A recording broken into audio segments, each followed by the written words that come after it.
Ahead of the legislative season each year, we reflect on our goals and the needs of the city and determine areas where we might be able to collaborate with state or local governments to bring forth support to Woodbury for these projects. When our advocacy is successful, as it has been in the past, it can mean millions of dollars are saved, which reduces the tax burden on Woodbury residents. This year, we plan to pursue state funding to support some of our local facilities, programs, and services, and are waiting to hear on 2 federal funding requests as well. First, I want to tell you about our state legislative priorities for 2025.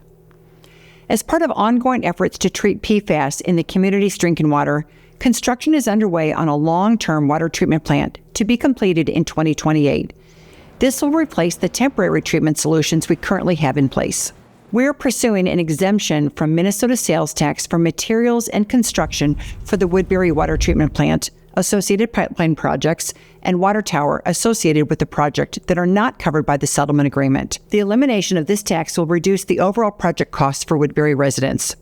Most related funding for the treatment plant and water distribution infrastructure comes from a settlement between 3M and the state, but this settlement doesn't cover collateral needs like a new water tower and other water-related infrastructure needed for system-wide treatment.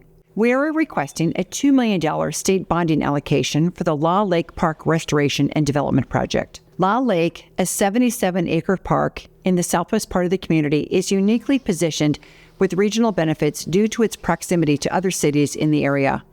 Over time, the use of Law Lake Park has continued to increase.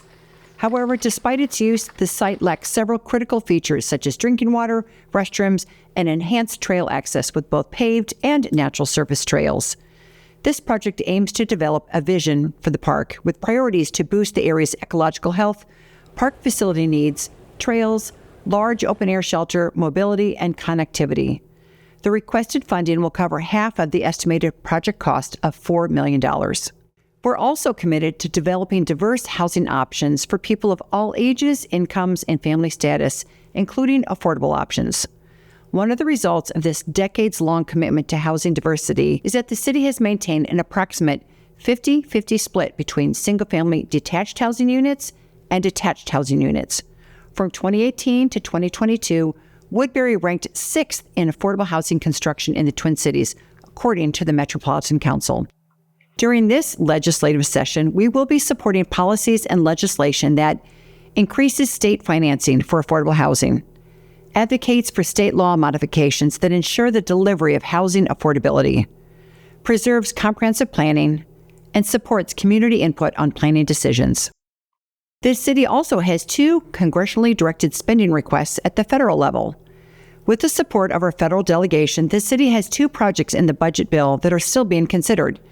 These requests include $850,000 to help fund infrastructure improvements along Weir Drive, north of Valley Creek Road, to address flooding, as well as $1.18 million toward Woodbury's new Emergency Operations Center for updated communication systems, computers, mapping equipment, and software to monitor and manage emergencies. As other issues or opportunities arise, we'll continue to work with our state and federal elected officials and partners to advocate for the needs of our residents and businesses.